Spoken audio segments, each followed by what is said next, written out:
Hallelujah, hallelujah, hallelujah. Hallelujah, hallelujah, hallelujah. Hallelujah, hallelujah. I am the way and the truth and the life, says the Lord. No one comes to the Father except through me.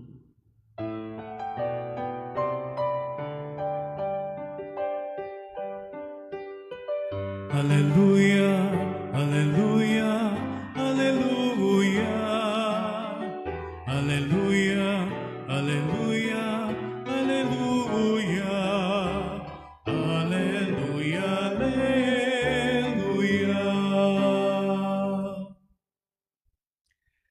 The Lord be with you. And with your spirit. A reading from the Holy Gospel according to Saint Luke. Glory to you, O Lord.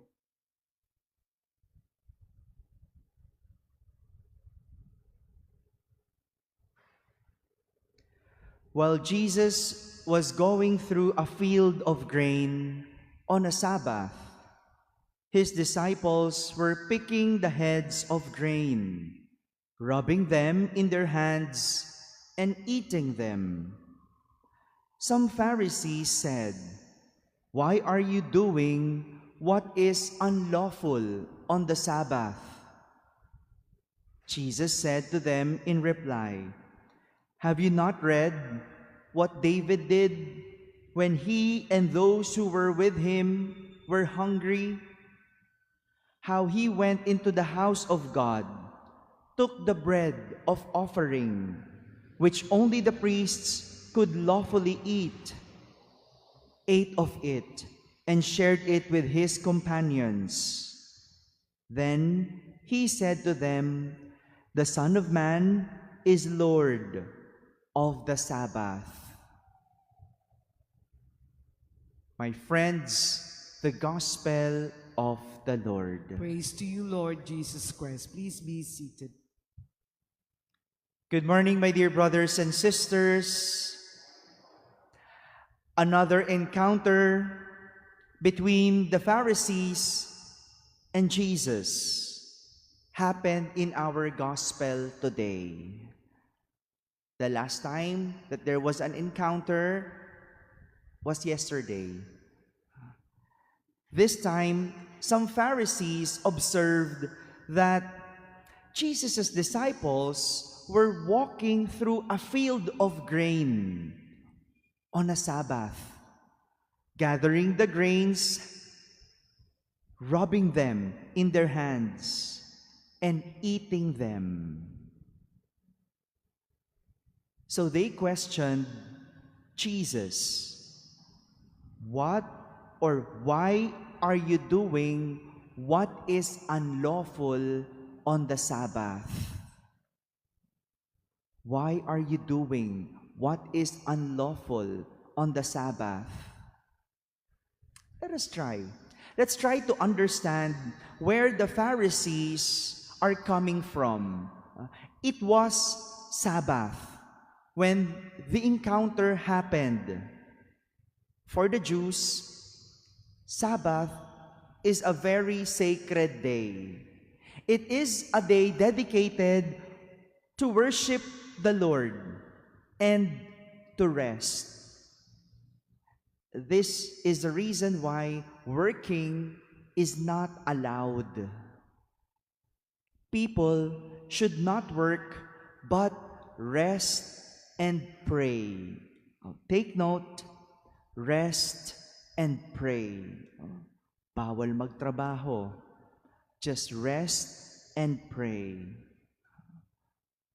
Seeing the disciples of Jesus picking the grains and eating them, they accused the disciples for doing what is unlawful. So, what is unlawful? Working. Look at how quick the Pharisees to see the wrong or fault of others. Masasabi mo talaga no? Parang nakabantay. parang nakabantay o parang nagbabantay. O bakit naman hindi? Kahapon, let's go back yesterday to the encounter. Ano nangyari kahapon? They told Jesus naman that why are His disciples not fasting? O, di ba yun yung nangyari kahapon? O, why your disciples are not fasting? Why the disciples of John the Baptist fast and pray too much? We Pharisees fast and pray, and your disciples are not fasting. Yun ang tanong kahapon. Ngayon naman, iba na naman ang tanong. So, masasabi mo talaga na nagbabantay, nakabantay, nakaabang. Kasi kung araw ng pamamahinga iyon, or Sabbath, hindi ba dapat sila ay nagpapahinga at nagdadasal? Ibig sabihin ba nito, sila man ay lumalabag din sa batas? They might not be working, but are they praying and resting? Pero masahol dito, nakita nila ang mali ng iba. Hindi nila nakita na may ginagawa rin silang mali. Ano yon? Ang mag-isip ng masama sa kapwa. Binibilangan sa totoo lang nila si Jesus. Tinitignan nila kung ilan ang mali ni Jesus para akusahan si Jesus.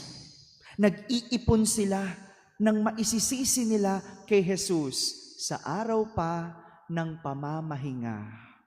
On a sacred day, on a day dedicated to rest and pray.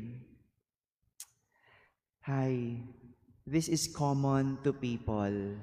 We are quick to see the fault of others and turn a blind eye to our own fault. Magaling tayong mamuna ng iba, pero sarili natin mali, hindi inuuna. Mabilis tayong mamintas kahit tayo rin maraming kapintasan.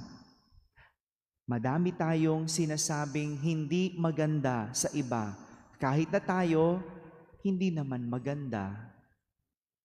My dear brothers and sisters, faults and wrongs should be corrected through teaching, not by criticizing. Turuan mo. Kung may mali, ituro mo paano maging tama, paano itama. But most especially, it should be out of compassion and concern, never out of revenge or anger. Amen.